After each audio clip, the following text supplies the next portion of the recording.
Welcome to The Visible Artist. My name is Sophie Loxton-Lucas, and I'm delighted to bring you this conversation with artist Alec Cumming.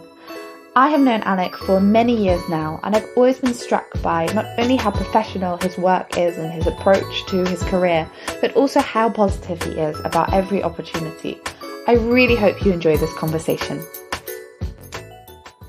Hi everyone, I am excited to introduce the artist Alec Cumming. Based in a studio in a thatched Norfolk barn, Alec is a wonderful painter.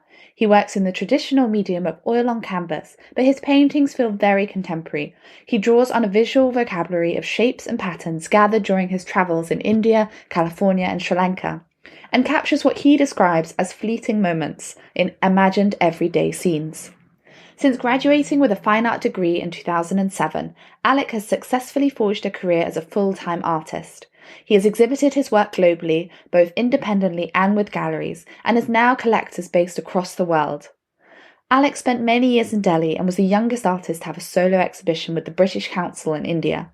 And I'm just so looking forward to chatting to him about his journey as an artist so far. Hi Alec, thank you for being here. How's it going? Nice to be here. It's going well. So to start off, maybe you could just tell me a bit about your work and how you see yourself as an artist. Sure. It's quite... It's a big question to start with. How I see myself as an artist. So my work is predominantly painting, oils on canvas, and I do make, obviously, works on paper as well. So they marry together quite nicely, and I see them both as kind of very equal works. I don't see the works on paper as studies, and I don't see the oils on canvas as like predominant things. And the works, they're bright, colourful, heavily influenced by kind of travel and places I've been and things I've seen. One of the things that is really important about the work that I make is the relationship that I kind of build with spaces and the way that I kind of respond to those when I come away from that place. Mm. And so, I spend a lot of time building up this kind of bank of imagery when I'm away, drawing in sketchbooks or photographing things, and then coming back to the studio and almost having like a kind of a dictionary that I can then kind of make these works. And they tend to be sort of semi-abstract, but, over the years, things have changed quite a lot and they've become sort of more referencing actually semi-recognizable things. And I like the fact that, I can do that and play with things like plants and foliage and patterns and material. And it gives this kind of sense of kind of, you kind of know what you're looking at, but you're never quite too sure. So I'm not an abstract painter, and I think I probably would have, several years ago I would have referred to myself as an abstract painter, but I'm not an abstract painter anymore. I'm just a painter. Yeah, actually, it's interesting you say that, because when I was writing the show notes for the podcast, and also when I've interviewed you before for, say, like the Times Plus talks, the Times talks, I have looked at your works and thought about how to describe them. And yes, they're not abstract pieces. Yeah. They're paintings. I think it's interesting that you also found that. I found it hard. I suppose I found it hard to pin it down a bit. That's the thing. And sort of kind of pinning things down like that into a sort of, ism or a kind of a what is it kind of thing. It's something I think I've had to come to terms with, that it doesn't matter. And for years I was kind of toiling in my brain of what am I as a painter? And I think I came to terms with the fact that I was just going to make art and make paintings. Paintings are the things I want to make, and enjoy that kind of playful experience of being able to grab hold of stuff. And it opened up, once I'd kind of got rid of pinning myself into, I want to be an abstract painter, I was able to kind of grab hold of objects and forms from places and put them into paintings and feel quite at ease about putting them into things. And before that, if it had almost like a recognizable form in it, I would have to kind of almost not delete it, or cover it up, but like I was almost forcing it to be abstract. Yes. And then that's surely that didn't seem very honest to me. Like when I make paintings, I want them to be honest. They're the paintings that I want to make, and I'm not making them for a specific reason, Anyone listening might be imagining that you are taking all these ideas and going in lots of different directions, but actually your style is really strong, and you can really see that through your paintings and your works on paper. So whatever it is, even if you can't name it, it's working really well and it's really successful. And it's consistent, that's the thing. It's like, it doesn't jump around. And I've always kind of allowed my paintings to unravel quite organically. You might pick up new things and old things get kind of almost cast out the back as you kind of progress through time.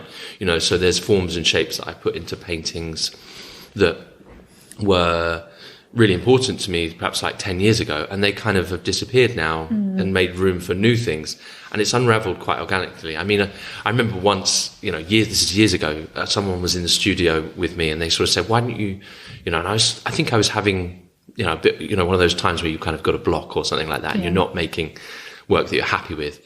And someone said to me, well, why don't you just stop doing these paintings and start painting something completely different, like, I don't know, birds or something like that, And I said, well, I could do, but I don't see like that stop-start kind of form of making art for me doesn't work very well. And it doesn't feel very genuine. Like for me, it has to just come out, unravel, rather than just some kind of scattershot kind of sort of thing where you sort of, try and hit something and get it right.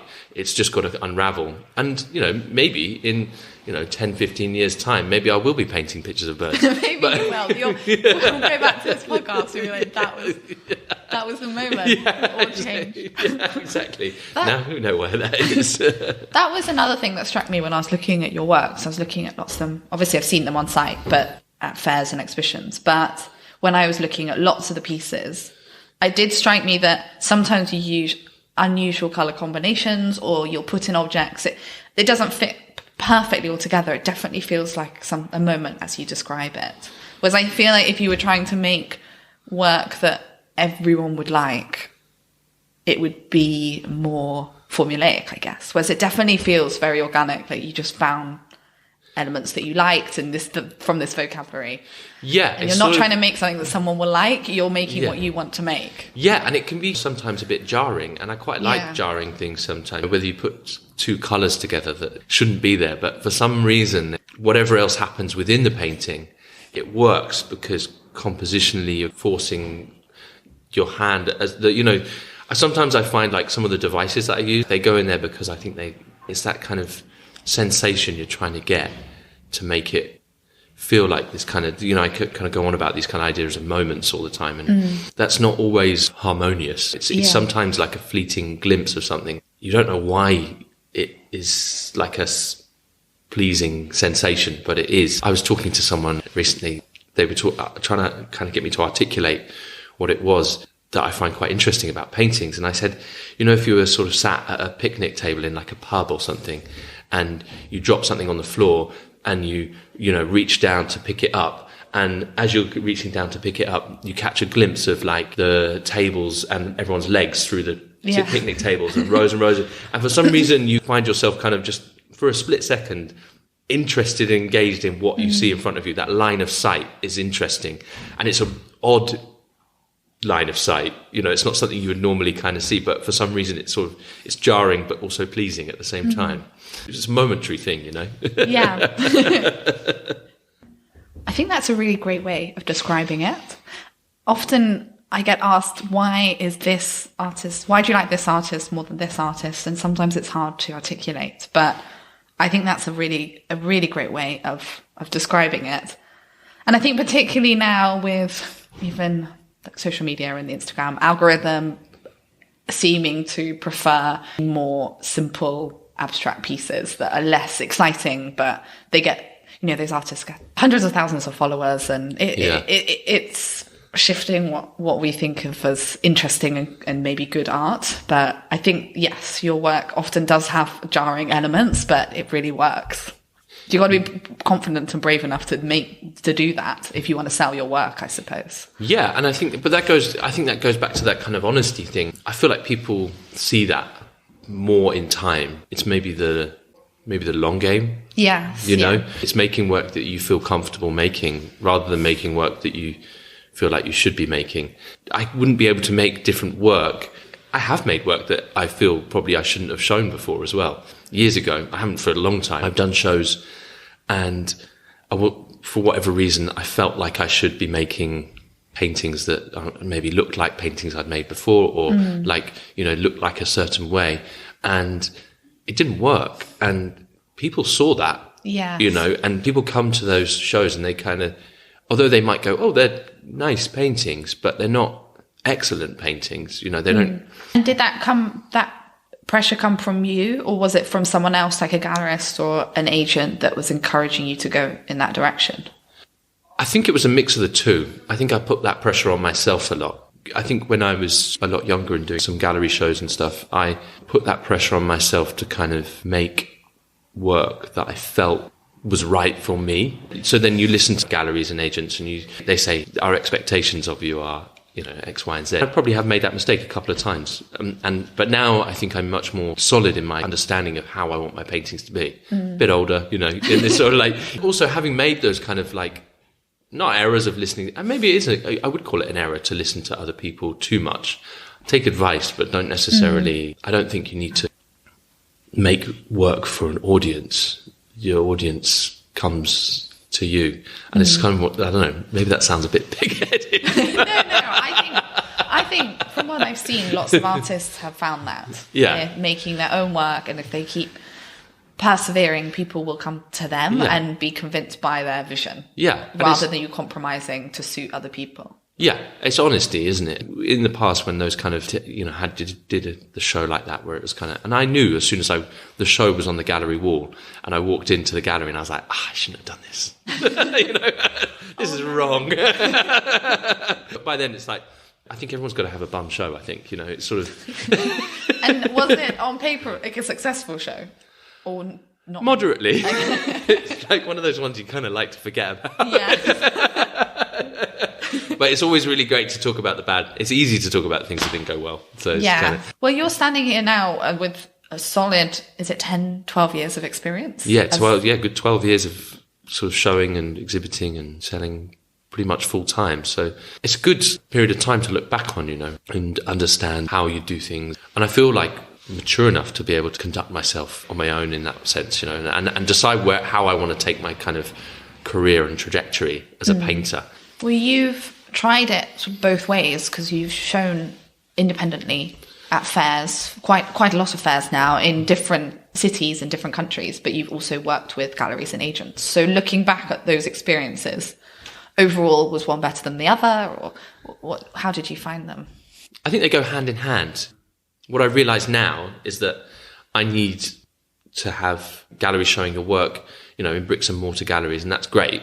But also to be able to get out there and put yourself out there, especially things like the other art fair, and showing work to people yourself is important as well. Certainly these days they can exist together. I think if you went back like maybe 20 years or 25 years, you'd see that kind of idea of one artist, one gallery. But now, obviously with social media and you've got all this stuff happening all the time, it's very fast and people are seeing your artworks evolve and change, but they're seeing them whenever they want to see them. I don't think there's one better way or the other. Both ways boost your profile in many different ways. So you get that kind of push and pull, and I think that's healthy. So your objective for the next, the 5-10 years, say, as an artist, now you're in a solid position. Do you just want to carry on as you are, because you're successful in those directions, or do you have something particular in mind? Would you like to be with a gallery long term, for example? I'd like to start working with galleries. Whether that that would just change things, it wouldn't necessarily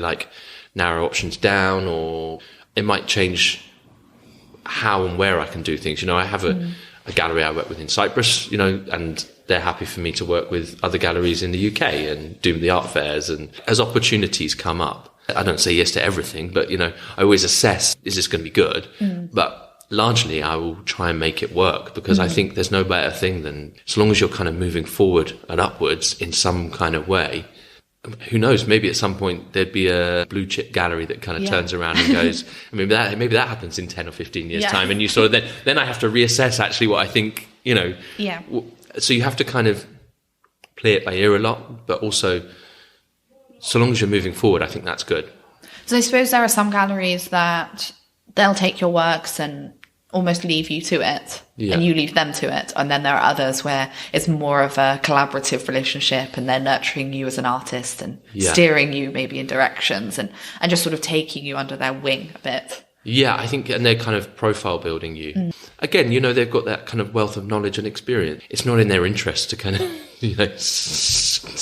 make you slip up, and they can help you in that way. And so for that is also useful, and as well as so then when you are out there kind of perhaps doing an art fair where you're kind of stood there on your own, team behind you, people behind you that kind of support you and, care about where your career is going, Well, I think without that support system, I mean, you're doing pretty well doing the fairs yourself. You've been out to, I mean, obviously you've done the London Fair many times, and we're actually sitting here after the private view of the fair, but you've also done the LA fair, haven't you? So yes. You've taken your works out to LA. How was that? Yeah, taking the work out to LA was brilliant. I mean, I think the first time, I was very nervous. I was excited. Coming from the UK, I actually did the other art fair in LA first. Yes. I never did the one in London before. People often ask, well, why did you do that? And I don't have any idea why. I wish I could tell you. I sort of thought if I'm going to do one, I should do one that kind of goes out on a limb. Yes. And, go big or go home. Exactly. Literally. Yeah. Stay at home. Yeah. So that was great. And, I really enjoyed the first one. And I've now done the one in LA probably maybe 5 times. And the one in London here I've probably done sort of 4 or 5 times as well now. So going out to the States, I think, was great. It was a whole different environment. And showing your work there, logistically, doing it on a kind of, doing that thing first was like proper. I had to make sure I was going on a budget, because actually shipping paintings out is another thing where you have to kind of try and figure out how you're going to do that. Is it going to be super expensive, and what happens if I don't send any work, and I've got to bring all this back, and how does it work for you?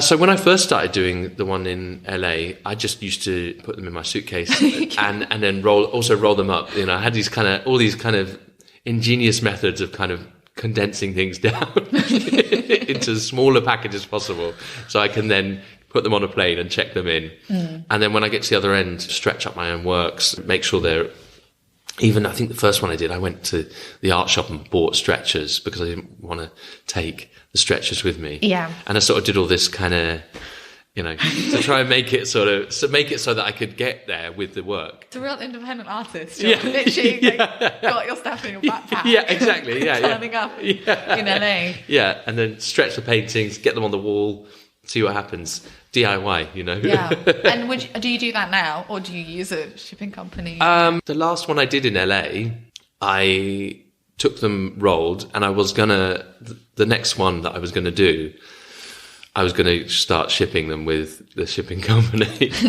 But obviously then the pandemic happened, and I sort of thought, okay. Because that was going to be my time where I was like, I'm taking all framed work. It's all going to look really nice and slick. And, it is better like that, to be able to take them framed and kind of nice. But, needs must. And if you want to just get your work out there, actually taking it out there, and people understand, when you sort of say like, oh no, I come from the UK, so I've had to bring my work over in a sort of slightly different way. Yes, and it is a fair for artists, and I think people. I think people like the fact that that all that shipping cost isn't factored into the price. I feel like it's quite grassroots. Yeah, you're bringing over your work and you're stretching it yourself. Yeah, I think that's good. It's a good thing to do, and it sort of makes you feel, especially if you get it all up on the wall, and it feels good, to do that. So I was going to use a shipping partner just because I felt like it was sort of time to do that at the right time, perhaps selling a bit more work, and it's a good thing to do. And perhaps, I want to take different works. I want to take bigger works on paper,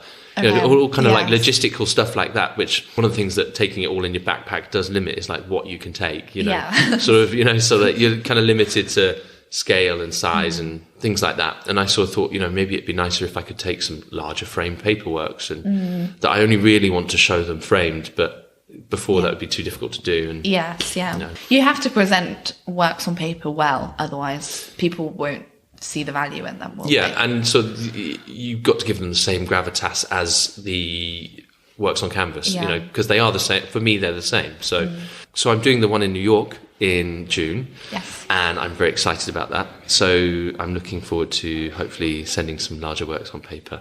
So maybe that'll be a kind of my first experience of shipping work through the shipping partner and not in my backpack. And then when you're on site, I'd like to know about your experience, because you've done quite a few fairs now. And you also seem like quite a relaxed person, but you have a very professional hang and everything seems to go well. So do you get nervous and stressed, and do you find it hard, or do you just kind of go with the flow and it works well? I think I over-organise myself because through fear of not being organised.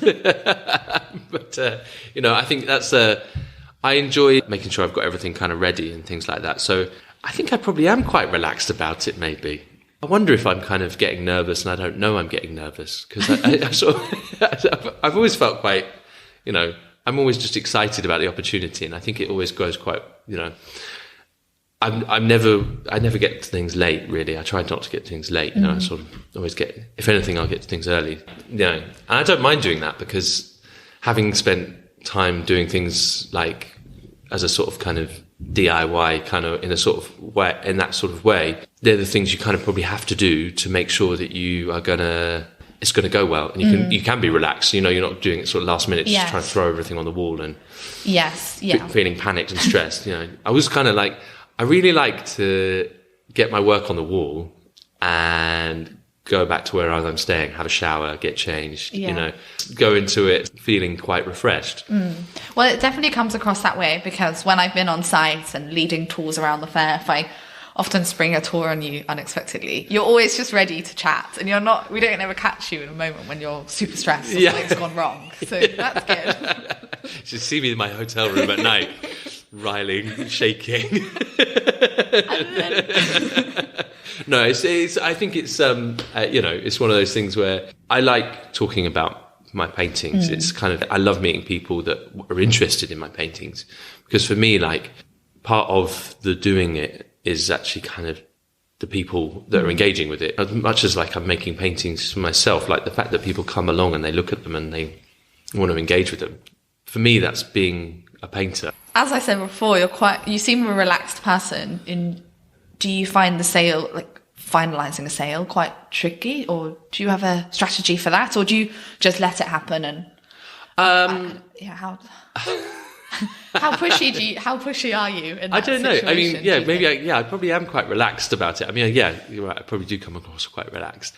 Do you know, I would say I'm not pushy, but over the years, you get better at talking to people, working out if they need a little bit of a kind of encouragement. It's different in the States than it is to the UK as well, because I think, like, there's very British politeness, that kind of, where people are sort of almost reticent to kind of say, I want to buy this painting. Whereas in the States, I found like people, often they will say, I want to buy this. And you kind of go, okay, that was easy. That's nice. It's sort of, I quite happy for them to kind of people to walk off and kind of, make their mind up on their own right. And sometimes people come back. Sometimes people forget as well, like they may have intended to buy that picture, but it won't be until like they get home and they go, I was going to go buy that painting. And then they might get in contact maybe, or they go onto Saatchi Art and they see it and they go and have a look at that, which again is, that's a bit to sideline a little bit to what your initial question, but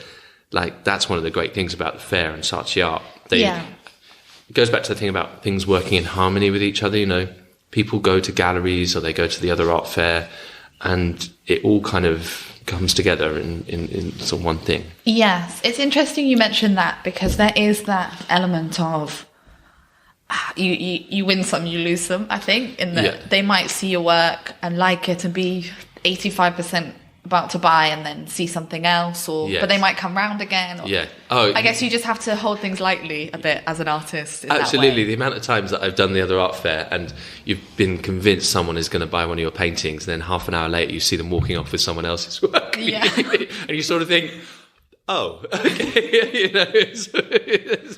It's quite brutal. It must be quite tricky for you. But I think that's okay. I mean, it's like, great that someone else has been able to buy a painting, but it's all part of it, so it doesn't mean they don't like your work. They're just not ready to buy something, and they might come back the next year, which is something I found as well, like continuing to do it, although it's hard to kind of explain that to people, that kind of thing of like, you build a reputation and you build a rapport with people, and they might not buy something the first year you do something, but they might buy something the second year. You know, I recently, just in March 2020, at the beginning of the pandemic, I sold a large canvas to a collector in India who had seen my paintings in 2016 and had loved them, and I was convinced they were going to buy something then. Yes. And they didn't, and it took 4 or 5 years for them to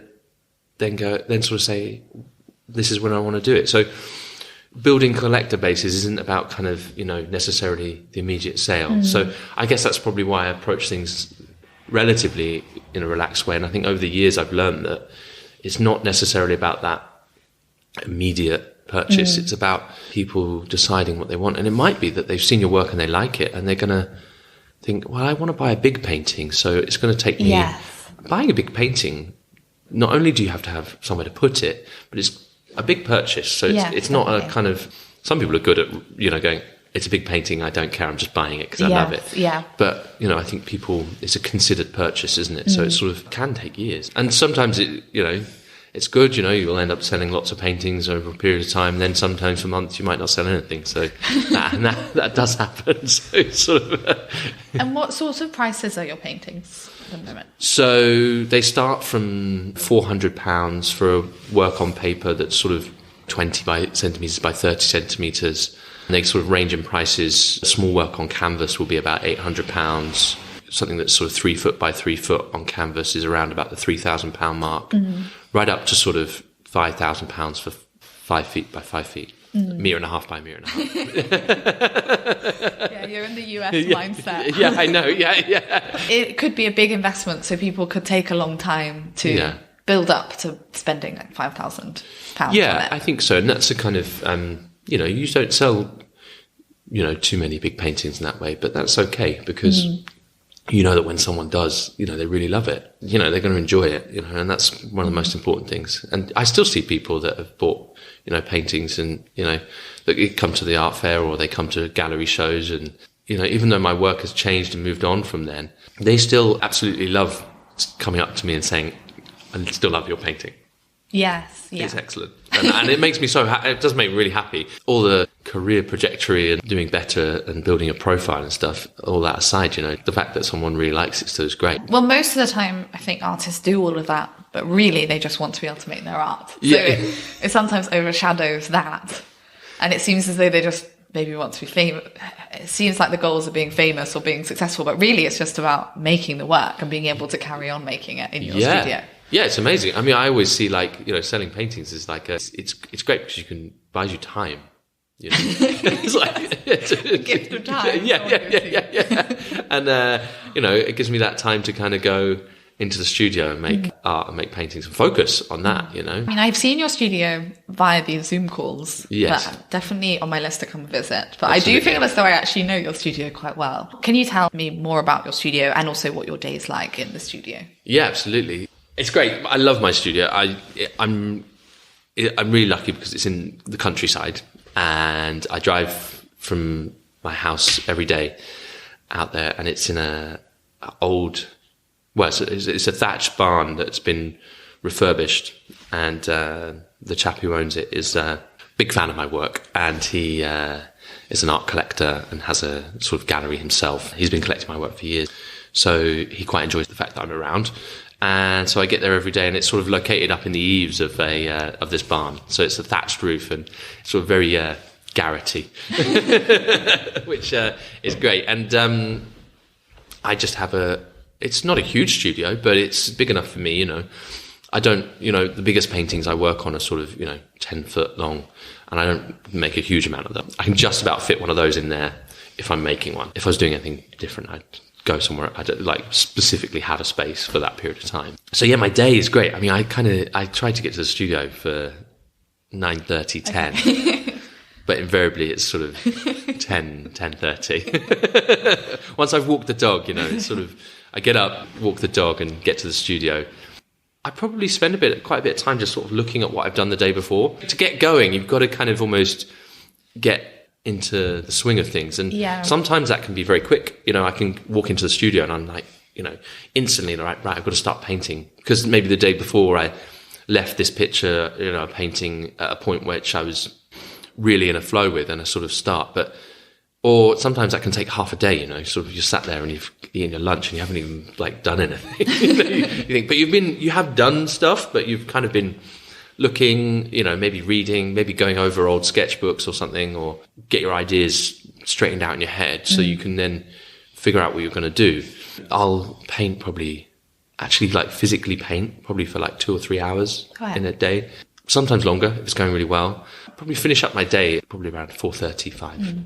I'd sometimes go longer. I used to paint years ago.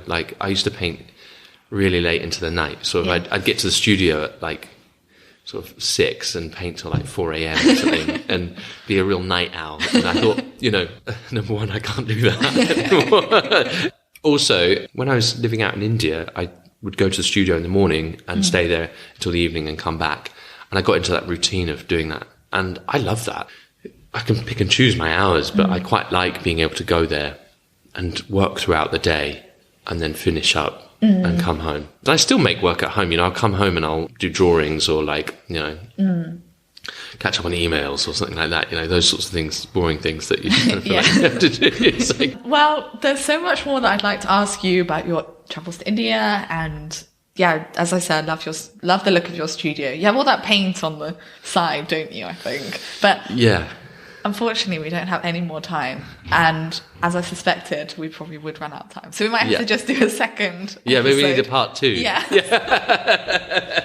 And one of those artistic things that, I don't know, people put in their archives, thoughts of... Yeah. Absolutely. 3 hours long. We need a book, an audio book. But really, really quickly, just because... I am seeing you the night after the fair. How was last night's private view? How did you feel it went? Just as a quick snippet. Yeah, it was great. I enjoyed it. There was lots of people. It was great to obviously be back out talking to people again. Great start to the year, I think. It's and to get some new works out there and, well, hopefully it'll be successful. And then on to the next one, I think. Yeah. Well, I hope it goes really well. This will be published after the fair, so we'll know. Yeah. But thank you so much, Alec. This was a really fantastic conversation, and good luck with the rest of the fair and all your other projects. Thanks very much. It was a real pleasure. Thank you for listening to this week's episode. Please follow Alec at Alec Cumming 1 on Instagram, and of course the podcast at the Visible Artist Podcast. Next week, I'll be bringing you another conversation with an inspiring artist, so stay tuned and enjoy the week in the studio.